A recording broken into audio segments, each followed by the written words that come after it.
Yeah, just to come back to Sam Taylor, was very impressed with him. Full of energy. He still looks very raw, and as Rob was saying, easing him into the team rather than expecting him to go in and start every week is certainly going to be, I'd say, the way to manage him, because he does look raw.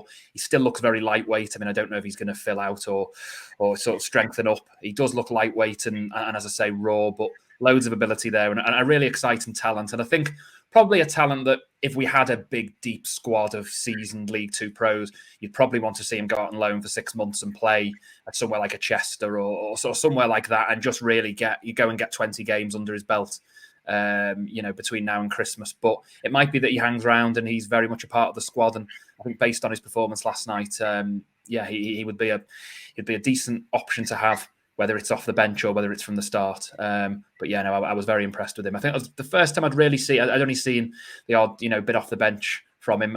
Last night was the first time I've really sort of seen him properly. And yeah, I think we've got a decent young player on our hands. He obviously signed a new contract in the summer, a 2-year deal, and this scored that goal at Wimbledon, which was heavily deflected. This one, no such thing. It was this was all him. And he does look a talent. He clearly knows where the back of the net is. He's exciting and he's direct, which you often get in a young striker, and hopefully that sticks for his career. I mentioned the contract because, let's be honest, if it stays at that length till 2025, people will come sniffing within the next few months if the performances continue. They'll certainly be sniffing by the end of the season. I don't know if Tranmere have an option on that contract. The wording of their article when they announced him doesn't suggest so. In previous articles, it has been until at least the summer of X or Y. For this one, it says Sam now commits his future to Rovers until the summer of 2025. So it doesn't say at least. So that would suggest there is a 2-year contract. Am I being a bit silly by suggesting Tranmere might want to look at that within the next 6 months, Rob? Well, you've got to remember that when that contract expires, he'll still be under the age where we will still be entitled to a transfer fee for him. Is it under 24? And I think he would still be under that. So I think that's probably an element that has consideration, because if you get to that stage, do you then look at tying him down to a contract that takes him beyond that? I think that's probably the factor that you're bearing in mind, given that he's still a development prospect. It's that I always think of contracts now. It's the sort of like that magical barrier, the 24, that you're looking at.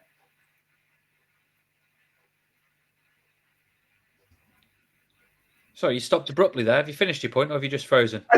No, I did. I just, I thought you'd nodded off or frozen for a moment. But yeah, no, sorry, I was going to say, I think that if you're under, if you're sort of like 23 and you're going to be coming out of contract at the end of that period, then you're wanting to have some security for adding value to the transfer fee. But when the contract expires and you're still going to be well within the compensation period, then you've got a little bit of leeway and you don't really need to tie them down for that extra year.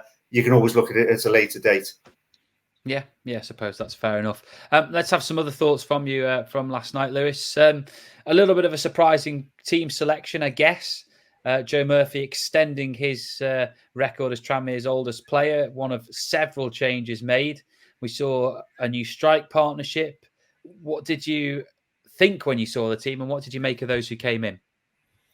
I was a bit perplexed when I first saw the team, because there was a lot of changes from Saturday, and I sort of thought, it looked a good opportunity to try and get into the next round. So I was a little bit perplexed when I saw so many changes, but obviously it worked out. But yeah, it was nice to see the strikers get some minutes. I think what last night confirmed what we knew, is that the strikers are good. They just need minutes, because they were very good during the first half, and then 55 minutes around the hour mark, yeah, they were looking a bit leggy. So they both need minutes.